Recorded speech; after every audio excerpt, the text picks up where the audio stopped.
Listo. Entonces, les decía que la capa mucosa del ojo se origina del ectodermo superficial. Este es un pequeño recuerdo embrionario de las estructuras del globo ocular. ¿Cómo se divide la conjuntiva? La conjuntiva se divide principalmente en tres zonas, ¿no? La conjuntiva tarsal y la conjuntiva vulvar. La conjuntiva tarsal es la conjuntiva que recubre la capa interior de los párpados, tanto superior o inferior, ¿no? Y la conjuntiva vulvar que va desde el fornix hasta el limbo esclerocorneal. Esta conjuntiva vulvar es la que le da la movilidad al globo ocular, ¿no? Y se dice que el fornix también es otro de los componentes. Algunos autores dividen la conjuntiva solamente en conjuntiva palpebral y vulvar, otros en tres componentes, conjuntiva palpebral, vulvar y el fornix, que es, digamos, la unión entre la conjuntiva vulvar y el párpado tanto superior e inferior. ¿Cuáles son las principales funciones de la conjuntiva? Primero, la función de protección. Obviamente, al estar en la superficie ocular, se va a encargar de eliminar cualquier cuerpo extraño que puede existir, cualquier proceso bacteriano, a través del parpadeo, ¿no? El parpadeo, junto con el estímulo corneal, provienen de las fibras motoras del séptimo par craneal, ¿no? Inmunidad, porque obviamente tiene una función, como les explicaba, protectora. Lubricación, porque a través de las células, de las glándulas de meibomio, producen la capa mucosa de la película lagrimal, lo cual contribuye a mejorar la lubricación del globo ocular, ¿no? Alteraciones palpebrales, que ya la van a ver en la clase de patología palpebral, como la blefaritis, por ejemplo, pueden producir alteración de esta capa de la película lagrimal, produciendo pues esa sensación de ojo seco, ¿no? Y la motilidad ocular, como ya habíamos hablado, ¿no? La motilidad ocular está dada a través de la conjuntiva vulvar. Patologías conjuntivales hay varias, pero vamos a dividir y vamos a ver las tres principales patologías, ¿no? Las conjuntivitis, que son las más comunes, la hemorragia conjuntival y el terigio o carnosidad, como lo conocen. Las conjuntivitis también las podemos dividir en varios tipos. Las conjuntivitis virales, las conjuntivitis bacterianas, las conjuntivitis alérgicas y las queratoconjuntivitis, donde también hay un compromiso a nivel corneal.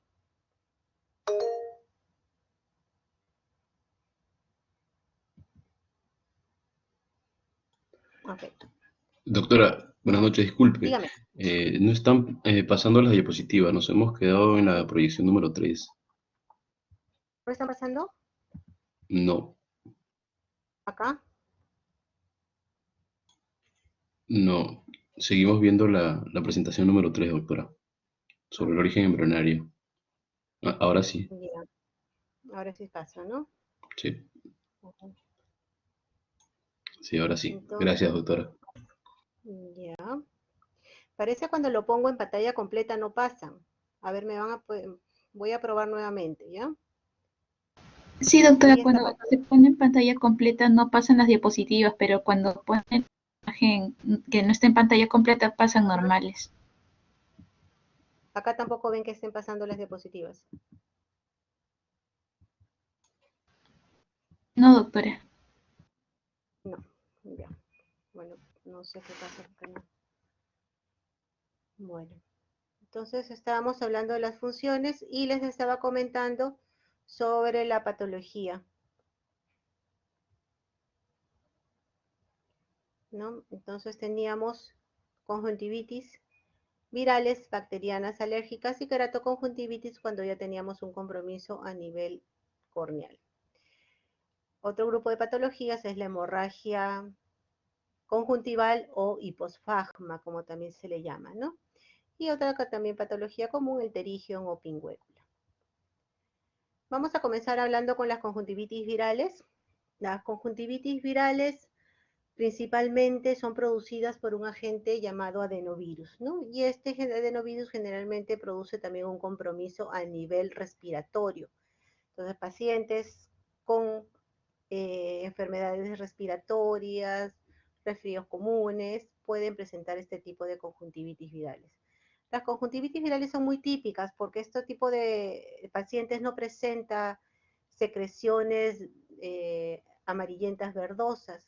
Lo que más incomoda al paciente es el ojo rojo y el lagrimeo, ¿no? Y la sensación de cuerpo extraño.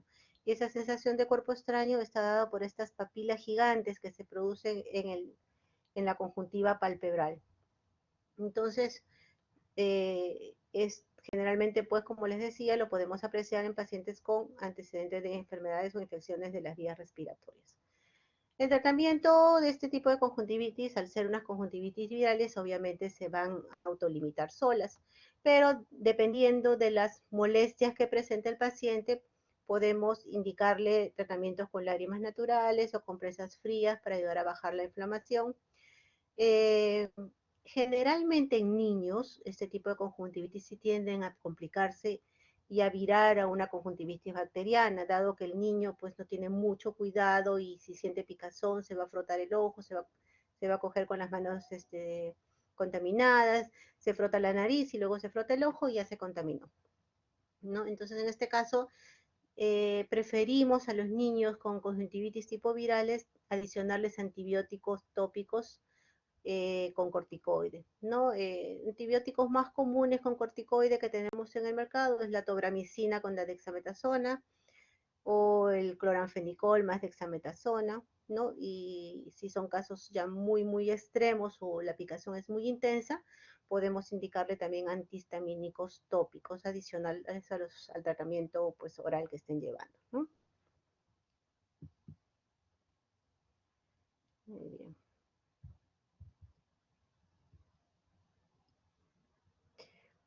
Otro tipo de conjuntivitis tipo virales son las herpéticas, ¿no? Este tipo de conjuntivitis generalmente comprometen la córnea, o sea que vamos a volver a tocar ese tema cuando hablemos de córnea. ¿Por qué compromete la córnea? Es muy característica la presencia de este tipo de dendritas, ¿no? Como ramas de árboles que se presentan en la córnea. Se confunden mucho en sus etapas iniciales con una conjuntivitis, ¿no?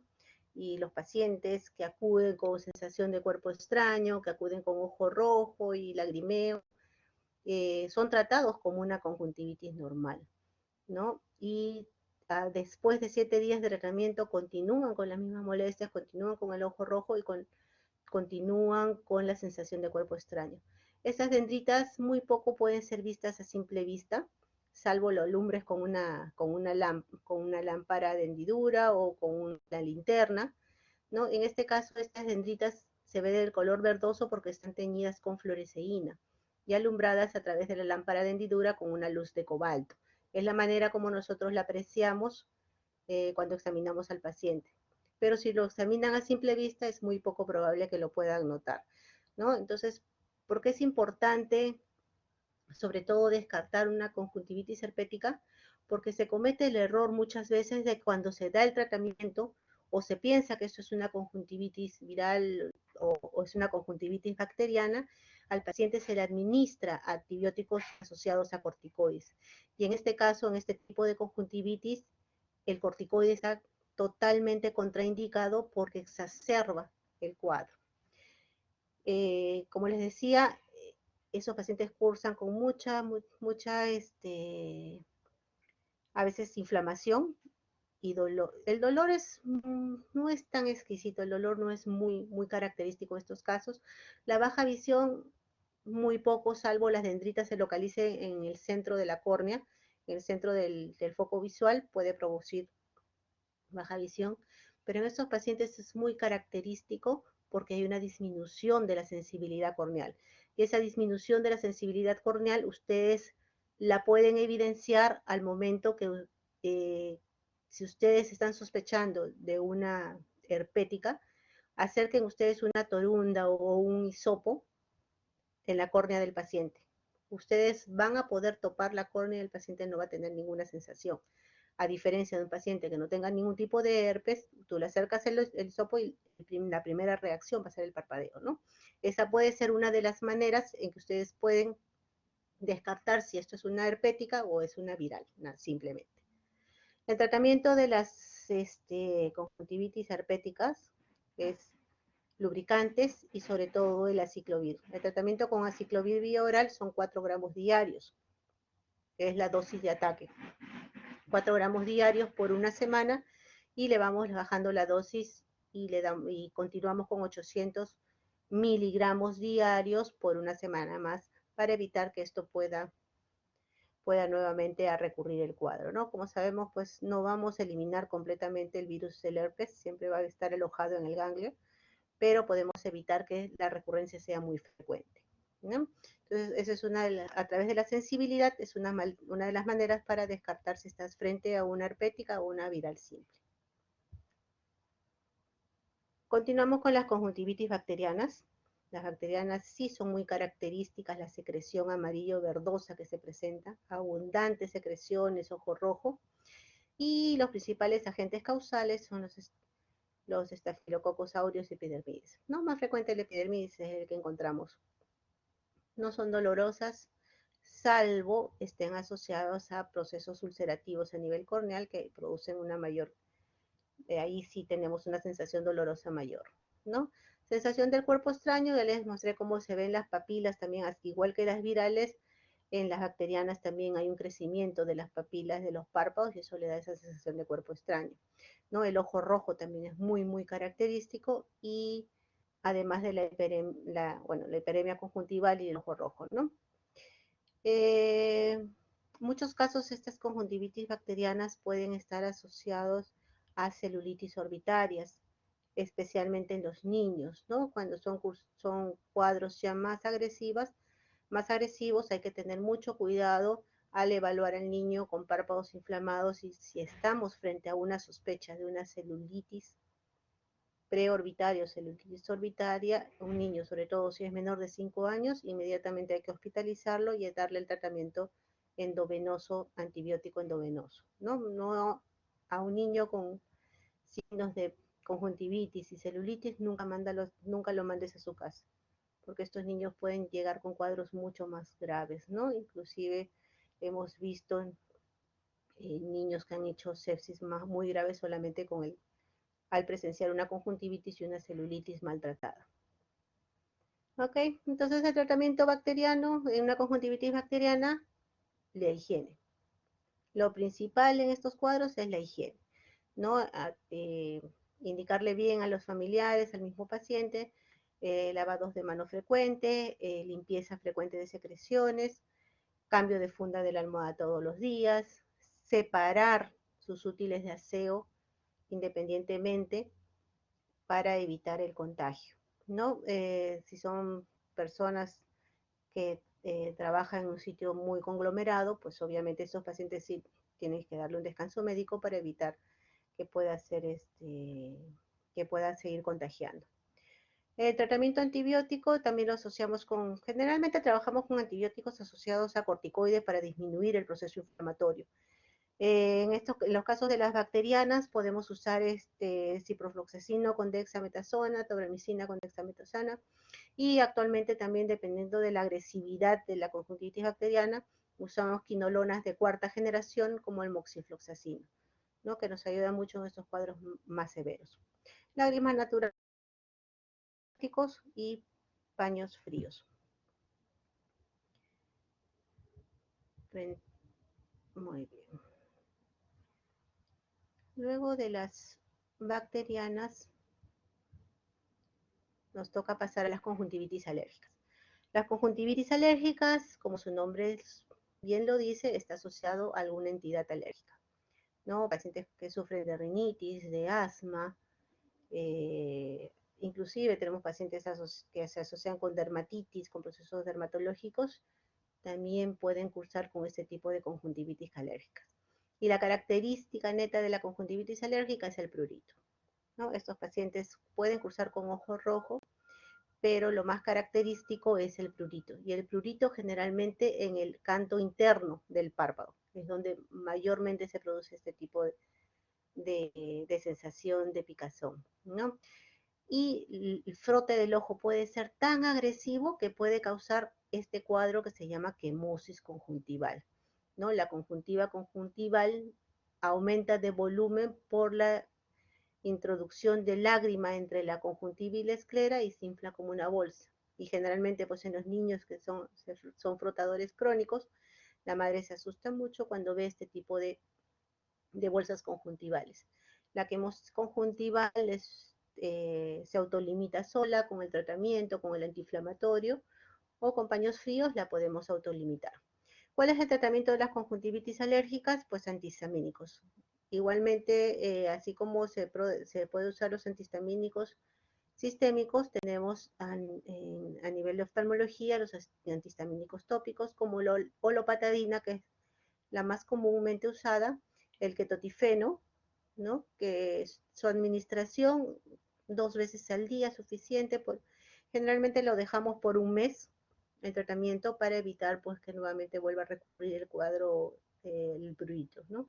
Y el neocromilo sódico que lo usamos generalmente en niños menores de 4 años. La olopatadina y el ketotifeno un poco lo tenemos restringido en niños menores, pero el neocromilo sódico sí lo podemos usar en niños menores de 4 años. Cuando tenemos una hiperemia intensa, inflamación a nivel palpebral o papilas gigantes, podemos usar corticoides tópicos como la fluorometolona o la prednisolona. Esto nos va a ayudar mucho con el proceso inflamatorio, ¿no? Y también a reducir un poco el prurito. Como les decía, las queratoconjuntivitis ya hay un compromiso a nivel corneal. Si se fijan, estos nódulos blanquecinos son depósitos a nivel corneal y esto es lo que produce la baja visión en un paciente con queratoconjuntivitis. También son de origen viral, ¿no? Autolimitantes, pero cuando vemos que hay un compromiso de la agudeza visual y presencia de nódulos en gran cantidad, podemos iniciar tratamiento con corticoides para evitar que estos infiltrados puedan dañar la córnea y puedan producir una baja visión permanente. Entonces acá sí está indicado el uso de corticoides, ¿no? Esas queratoconjuntivitis se caracterizan por mucha hiperemia, lagrimeo, pero sobre todo lo que más nos preocupa es la disminución de la agudeza visual por los infiltrados a nivel corneal. Entonces, para resumir, las 3 principales tipos de conjuntivitis, las virales, las bacterianas y las alérgicas, esto es un cuadro donde nos muestra, ¿no?, las características de cada uno y cómo podemos diferenciar unas de otras, ¿no? Sobre todo, como decíamos en las alérgicas, donde se caracteriza más por el prurito, ¿no? Y a nivel de exudados, pues la bacteriana es la que donde se produce más exudados. Esos son los 3 principales tipos de conjuntivitis. Otro cuadro patológico conjuntival muy común y muy recurrente son las hemorragias conjuntivales. Las hemorragias conjuntivales son sangrados que se producen a nivel conjuntival, muy aparatosos porque la gente se asusta mucho cuando ve este tipo de sangrado y que es autolimitante, ¿no? Generalmente es asintomática, no tiene ningún tipo de síntomas. En algunos casos puede causar un dolor mínimo o sensación de cuerpo extraño. ¿Cuándo encontramos este tipo de hemorragias conjuntivales? Podemos encontrarlo en pacientes hipertensos mal controlados, podemos encontrarlos también en pacientes con una hipertensión ocular o un glaucoma, pero más frecuentemente lo encontramos en pacientes post-trauma, post-estrés, ¿no? En una hiperpresión venosa, por ejemplo, en paciente que carga mucho peso, en paciente, por ejemplo, en partos, ¿no? En los partos eutóxicos, el pujo puede causar este tipo de hemorragias, ¿no? Y como les dije, son autolimitantes. Informar bien al paciente que estos cuadros por lo menos pueden durar entre 5 a 7 días, ¿no? Si tuvieran algún tipo de sensación de cuerpo extraño o alguna molestia, pues podemos indicarle lágrimas naturales o vasoconstrictores como la nafazolina para que nos ayude con las molestias, ¿no? El pterigium es otra patología conjuntival muy común que se presentan en pacientes jóvenes actualmente entre los 20 y los 40, 50 años es muy común que se vea este crecimiento fibrovascular, ¿no? Dependiendo de la extensión del pterigium puede causar o no disminución de la agudeza visual. En este caso, pues obviamente como está llegando a tapar el eje visual, obviamente acá sí vamos a encontrar una disminución de la agudeza visual, ¿no? Los pterigios más pequeños no hay disminución de la agudeza visual, pero sí hay mucha hiperemia, prurito, y sobre todo la parte estética es la que molesta más al paciente, ¿no? Como les dije, es un crecimiento fibrovascular benigno que crece desde la parte externa de la carúncula hacia el limbo esclerocorneal. Generalmente se presenta en pacientes que viven en climas secos, cálidos, por ejemplo, este tipo de lesiones muy agresivas las tenemos en pacientes que vienen de la selva, de la sierra central, tienen crecimientos muy agresivos. En pacientes, por ejemplo, que son procedentes de Lima, en surfistas, por ejemplo, no vemos estos tipos de crecimientos, ¿no? Generalmente son más pequeños. Y el principal agente, pues, por lo tanto, es la luz solar, la radiación ultravioleta. Tiene también cierto factor hereditario. El pterigium tiene varias partes, tiene una cabeza que es la que penetra a nivel corneal y donde dependiendo del tiempo de exposición del pterigium se puede formar una línea de Stoker, que es una línea de fierro que se localiza en la cabeza del pterigium, ¿no? El cuello, que es la parte un poco más pequeña, y el cuerpo, que es donde está la mayor cantidad de fibroblastos y de vasos sanguíneos. Y eso es lo que le da la coloración rojiza. El tratamiento del pterigium, definitivamente es el tratamiento quirúrgico, ¿no? Cuando son pequeños se pueden tratar con lubricantes o corticoides tópicos, si es que hubiera algún proceso inflamatorio o vasoconstrictores como la nafazolina. Pero el tratamiento netamente es quirúrgico. ¿Qué es cómo se realiza la cirugía de un pterigium? Pues es retirar o despegar la cabeza a nivel corneal primero y luego retirar todo el cuerpo hasta la línea de la carúncula. Se recorta todo el pterigium, se elimina junto con la conjuntiva y dejamos el lecho escleral libre en la parte de donde se retiró el pterigium. Para cubrir este lecho escleral tomamos conjuntiva de la zona superior, de la conjuntiva superior que está debajo del párpado superior, retiramos esa conjuntiva y la colocamos en la zona donde hemos retirado el pterigium. Esa conjuntiva la podemos unir a través de puntos, usamos puntos nylon 10 ceros, es lo que usamos para este tipo de procedimientos, o actualmente contamos ya con un pegamento tisular que se llama Tisel, que nos permite colocar un pegamento en la parte posterior de la conjuntiva de injerto y en la parte escleral, y al unirse va a quedar la conjuntiva adherida. En estos casos, pues el procedimiento es mucho más rápido, la evolución y la cicatrización también es mucho más rápida, ¿no? Ese es el tratamiento final del pterigium. Diagnósticos diferenciales, pues principalmente evitar confundirlos con neoplasias. La neoplasia de células escamosas es muy parecido a cómo se realiza un pterigium, pero si se dan cuenta no tiene ese cuerpo triangular que presenta un pterigium, no hay una vascularización ni una cápsula de teno muy engrosada, sino se ve este crecimiento proliferativo a nivel de la córnea, ¿no? Este es un carcinoma de células escamosas, es un tumor maligno, es un tumor que hay que extirparlo lo más pronto posible, y generalmente lo encontramos pues en personas adultas mayores de 60 años, ¿no? Es donde se presenta con mayor frecuencia. Terminando con las patologías conjuntivales, vamos a pasar a las patologías corneales.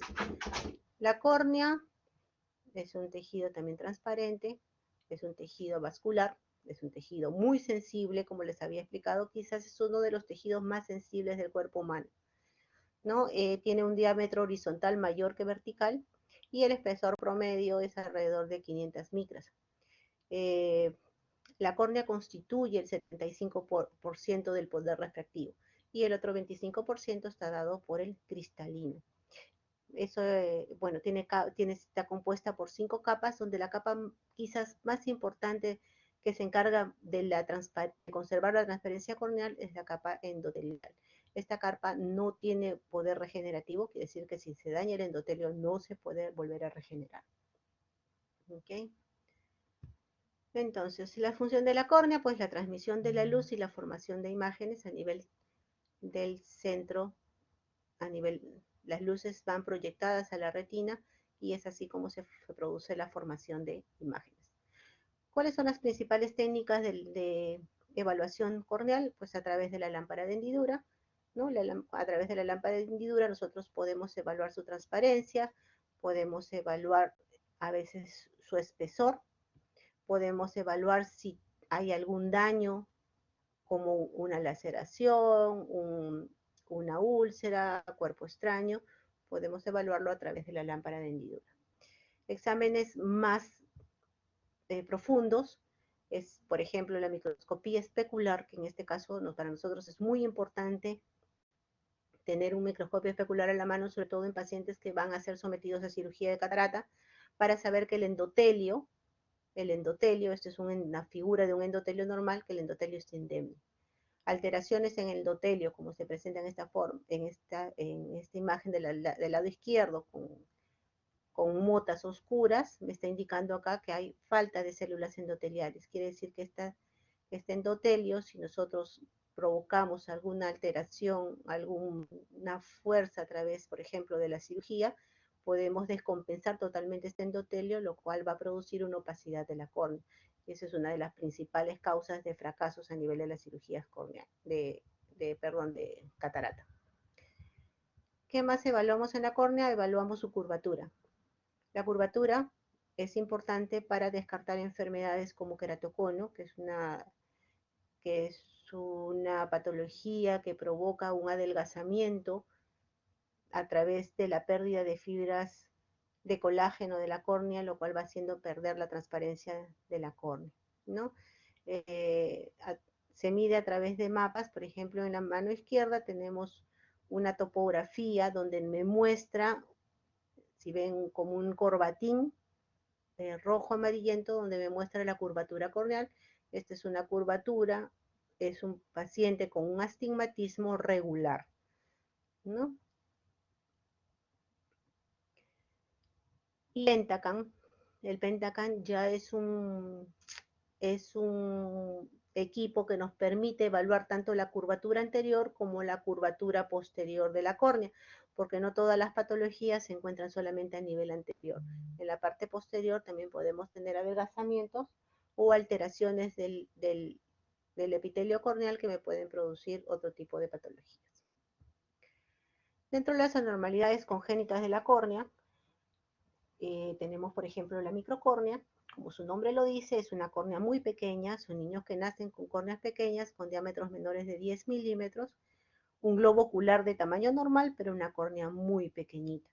Generalmente es unilateral o bilateral y tiene una transmisión autosómica recesiva. Este tipo de patologías la podemos encontrar asociadas a enfermedades sistémicas como la trisomía 18 o trisomía 21, ¿no? Donde se pueden presentar los pacientes con este tipo de córneas. Estos pacientes pueden desarrollar glaucomas congénitos y pueden presentar también cataratas congénitas, como este caso, que se presenta también una subluxación del cristalino, ¿no? Una catarata con subluxación. A la inversa de la microcórnea está la megalocórnea. La megalocórnea también son pacientes con globos oculares de diámetros normales, pero el diámetro corneal es muy grande, ¿no? Generalmente mayor de 13 milímetros. Es muy probable que estos pacientes sean confundidos con pacientes con glaucoma congénito. Los pacientes con glaucoma congénito tienen este tipo de predisposición corneal, ¿no? Que aparenta ser una córnea bastante grande, ¿no? Un diámetro corneal bastante grande. Estas megalocórneas tampoco tienen una alteración de su transparencia, son córneas transparentes, ¿ya? Y pueden también estar asociados a enfermedades sistémicas como el síndrome de Down y el síndrome de Marfan. Otra anomalía congénita, felizmente no muy común, es el cristoftalmos. El cristoftalmos es la falta de formación del pliegue a nivel, falta de formación del pliegue palpebral, ¿no? En estos casos los niños nacen como si nacieran sin globo ocular, pero al hacer una ecografía nosotros podemos notar la presencia de globo ocular. Y en este caso el tratamiento netamente es quirúrgico. Estos niños sí pueden llegar a presentar opacidades corneales. En este caso, por ejemplo, se ha hecho ya la separación del párpado, de los párpados a través de una cirugía y nos damos cuenta que hay presencia de globo ocular, obviamente córneas un poco opacas, ¿no? Estos chiquitos, este tipo de anomalías están asociadas también a pacientes con labio leporino y paladar hendido.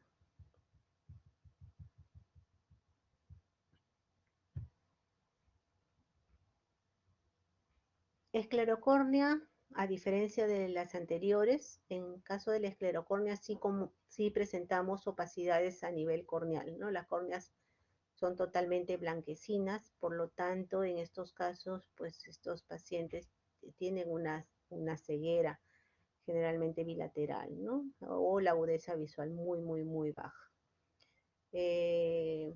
También generalmente se van a presentar de manera bilateral, córneas muy planas, córneas adelgazadas, se caracterizan por la ausencia de la capa de Bowman, ¿no? Por eso es que también tienen esa opacidad que se presenta, ¿no? En estos casos, tratamiento es muy difícil, pensar en un trasplante corneal también es un poco complicado porque no habría dónde adherir el botón corneal, ¿no? Actualmente estamos trabajando con queratoprótesis. Las queratoprótesis son como lentes de contacto de silicona con un agujero a nivel central donde podemos lograr que a través de ese agujero se pueda producir algún aumento de la capacidad visual, ¿no? Pero también es un poco difícil porque algunas, dado que la conjuntiva también es muy débil y muy endemne, a veces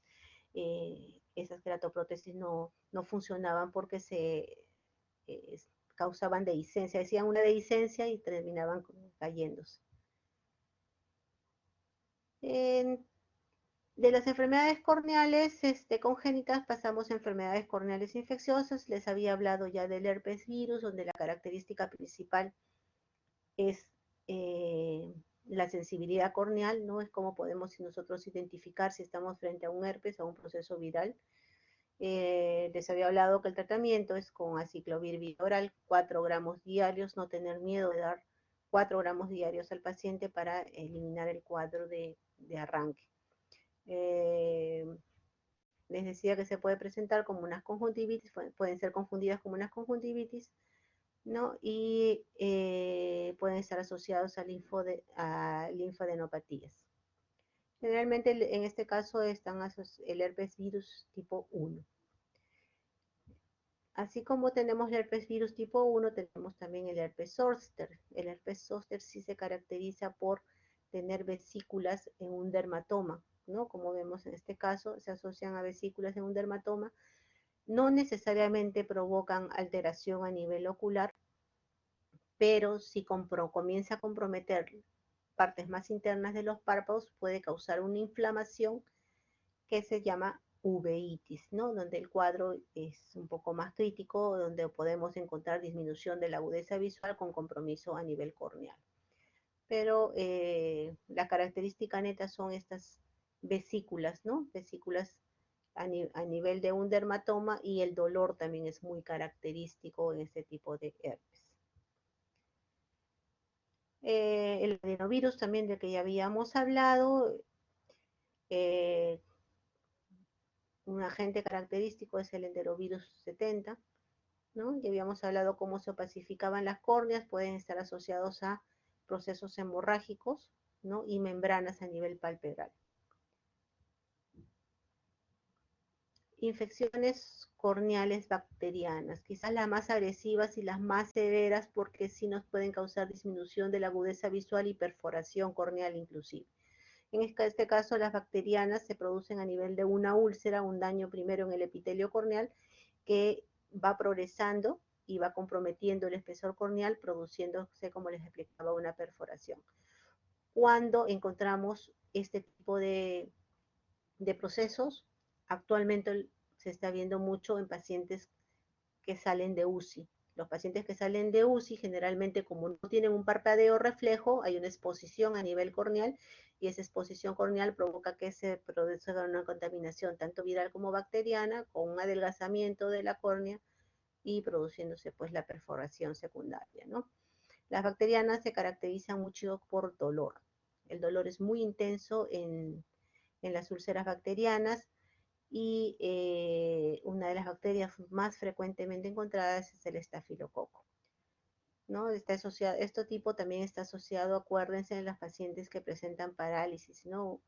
Parálisis faciales, donde hay una caída del párpado, donde no hay un parpadeo recurrente, se puede producir este tipo de úlceras. Por eso, si ustedes manejan pacientes con parálisis facial o pacientes de UCI, lo que tienen que hacer es colocarles un lubricante en gel en la noche y cerrar el ojo, parchar el ojo para evitar que se exponga y pueda producir una perforación o una complicación ulcerativa.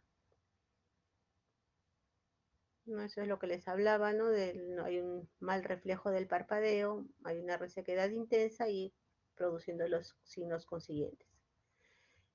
Cuando ya la úlcera se comienza a complicar, me comienza a causar una infección adicional mayor. Aparte del adelgazamiento corneal, me produce este tipo de signo que se llama hipopión, ¿no? El hipopión es una colección de células bacterianas, si fuera una bacteriana, una úlcera bacteriana, que se localizan en la cámara anterior, ¿no? El hipopión también puede ser aséptico, ¿no? En procesos inflamatorios, pero en este caso que estamos hablando de infecciones, es característico este hipopión, el dolor y la disminución de la agudeza visual son muy característicos en las úlceras bacterianas.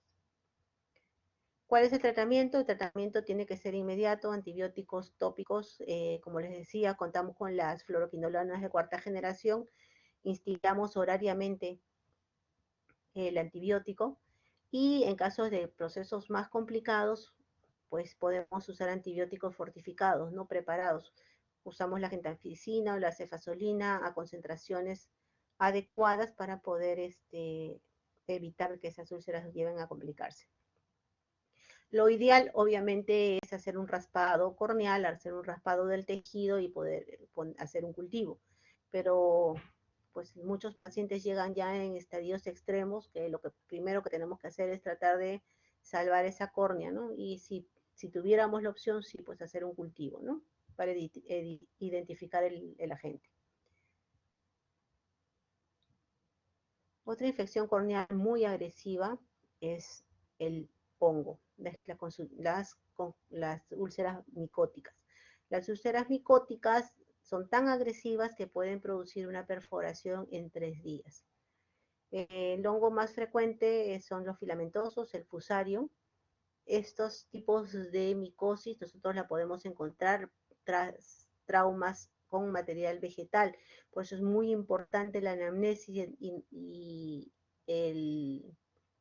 la investigación que nosotros hagamos del paciente, ¿no? Si tenemos pacientes, por ejemplo, es característico en los agricultores, en madereros, en carpinteros, en pacientes, en personas que trabajan en el mercado con vegetales, se frotan el ojo, pueden contaminarse, ¿no? Y es importante dar un tratamiento. Si este paciente con un hongo, tú le das un tratamiento corticoide, estás acelerando mucho más su progresión y su perforación.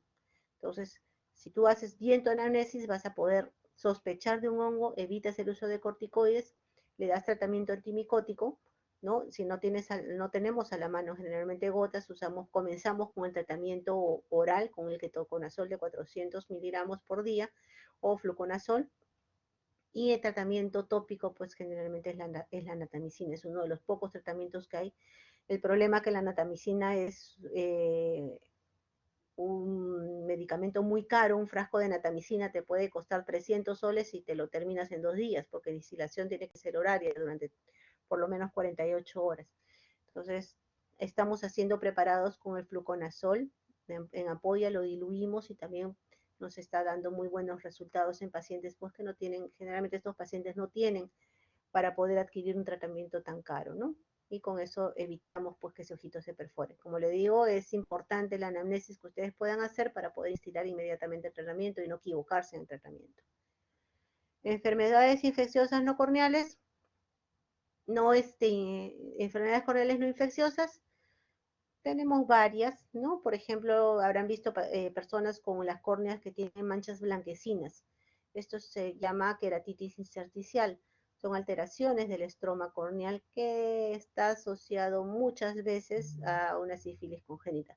Otras veces no tiene ninguna causa aparente, ¿no? Como, mientras no haya compromiso del eje visual, no haya disminución de la visión, solamente es observar nada más porque no va a dar ninguna sintomatología. La queratoconjuntivitis límbica superior es una alteración del tejido a nivel limbar superior, como su nombre lo dice, acompañado muchas veces de una escleritis, una inflamación de la esclera superior. En estos pacientes frecuentemente tienen enfermedades tiroideas asociadas. No produce tampoco ninguna sintomatología, obviamente lo que molesta es el ojo rojo y en estos casos pues solamente dar lubricantes oculares para evitar el proceso inflamatorio pueda migrar y pueda comprometer la córnea. La úlcera de Muren, que son úlceras también periféricas, no comprometen el eje visual, pero si comprometieran el eje visual, pues obviamente ya el tratamiento sería un trasplante. Frecuentemente también podemos encontrar el arco senil, que es una despigmentación de la córnea como un arco, ¿no? Han visto personas mayores de 60 años que se forma como un halo, como si el ojo perdiera su coloración y se pusiera grisáceo, pero eso es un halo senil. Como su nombre lo dice, es un halo, ¿no? No llega a comprometer el eje visual, tampoco compromete toda la córnea, ¿no? Y también es asintomático. La queratopatía en banda la vemos muy frecuentemente en pacientes con uveitis, ¿no? Pacientes que cursan con una inflamación del iris y de la uvea, de la coroides, pueden presentar este tipo de queratopatías en banda como secuela del cuadro inflamatorio. No da sintomatologías, obviamente sí, si es que está localizada en el eje visual, pues va a comprometer pues, la agudeza visual. Distrofias y degeneraciones corneales hay muchas. Tenemos a nivel de todas las capas de la córnea, podemos tener muchas degeneraciones y distrofias, pero las más importantes conocer para nosotros son la córnea gutata, por ejemplo, o la distrofia de Fuchs. La córnea gutata es una alteración del endotelio. Les hablaba al inicio que es importante conservar el endotelio indemne para poder conservar la transparencia de la córnea.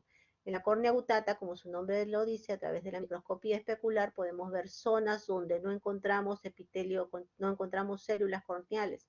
Las células del endotelio corneal son hexagonales. En este caso hay zonas donde no hay células endoteliales y esto pues me va produciendo una disminución de la transparencia corneal. En muchos casos, cuando no llega a sus estadios severos, no produce ninguna pérdida visual, pero si esto comienza a avanzar, el tratamiento quirúrgico sería el indicado, ¿no? El trasplante corneal sería el indicado, o el trasplante endotelial si no hubiera alteraciones de las capas anteriores de la córnea. Hiperesmolares también están indicadas para ayudar a eliminar el líquido que se produce a través de estos agujeros, digamos, y que producen el edema corneal, ¿no? Lo cual va produciendo la disminución de la visión. Les hablaba de las distrofias de Fuchs, que es similar a la córnea gutata, pero en este caso ya son los estadios más avanzados de la córnea gutata. En este caso puede haber mayor pérdida de la transparencia visual con disminución de la agudeza visual. Como vemos en esta tomografía de coherencia confocal, vamos a ver cómo se produce un engrosamiento de la córnea, lo cual va produciendo la pérdida de la transparencia, ¿no? El tratamiento, pues obviamente, como les había indicado, igual que el anterior, es el trasplante endotelial. Y el queratocono, que les había indicado, el queratocono es el crecimiento de la córnea en curva, ¿no? En cono, en forma de cono. ¿Por qué se produce esto? Porque hay una alteración de las fibras de colágeno, ¿no? Es una alteración congénita de las fibras de colágeno, lo que va produciendo que la córnea, al perder su tonicidad, pueda producir este encurvamiento exagerado hacia adelante y produciendo, dependiendo del estadio en que se encuentre, una disminución de la agudeza visual y una pérdida de la transparencia corneal.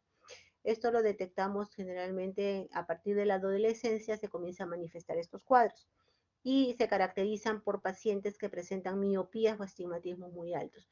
En estos pacientes, en este tipo de pacientes, tenemos que descartar que pueda estar produciendo un problema de queratocono.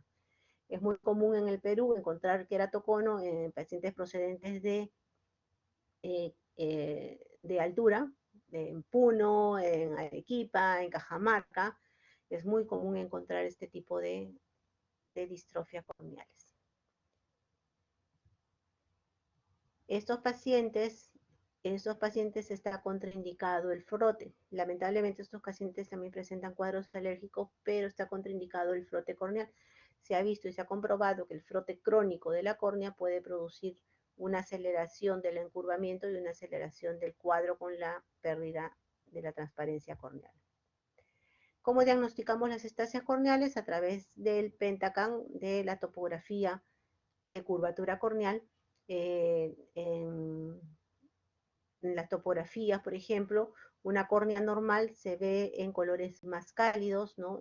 Como ven en la imagen celeste amarillento, pero en córneas muy curvas vemos una imagen color rojiza que me está indicando que la curva estaría por encima de 50 aproximadamente, lo que me estaría hablando de un queratocono. Córneas con curvaturas mayores de 46, 47 y paquimetrías menores de 500, quiere decir córneas delgadas, me pueden hacer sospechar de que este paciente está cursando con un problema de queratocono, ¿no? Es muy común, a pesar de que tenemos las imágenes diagnósticas, a veces tenemos pacientes con queratoconos muy avanzados donde ya solamente nos queda realizar el trasplante corneal, ¿no? El tratamiento en las etapas iniciales, el queratocono en grado 1, el tratamiento son lentes de contacto rígidos. Si los lentes de montura ya no nos ayudan en la calidad de la visión, podemos usar lentes de contacto rígidos que nos ayudan a aplanar un poco la curvatura corneal, ¿no? Y si el queratocono ya estaría en progresión de grado 2-3, el tratamiento netamente es quirúrgico. En el tratamiento quirúrgico tenemos tres procedimientos que podemos emplear. El crosslinking que es la aplicación de riboflavina, de la vitamina de riboflavina, a nivel de la superficie corneal y a través de unos rayos beta, lo que va a producir la combinación de los rayos beta y la riboflavina es un engrosamiento de las fibras de colágeno de la córnea, evitando la progresión del queratocono.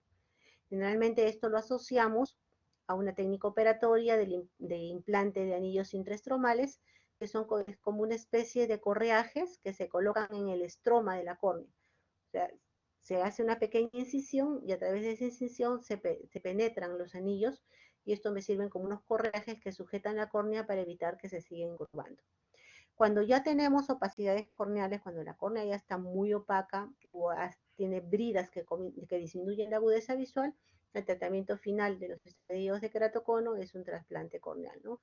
Es un trasplante, este es el botón corneal y las suturas como se realizan para poder poner el botón corneal, ¿no? Esto es más o menos lo que les quería indicar a través para lo que es córnea y conjuntiva. Es un resumen bastante rápido, pero realmente la patología conjuntival y corneal es bastante extensa. ¿Mm? ¿Alguna consulta, chicos, ustedes? La clase, el PPT lo he colgado en el Blackboard, así que también ahí pueden descargarlo lo he colgado completo. Así que cualquier cosa que necesiten ya lo van a encontrar ahí. ¿Alguna duda? ¿Algo que quieran preguntar?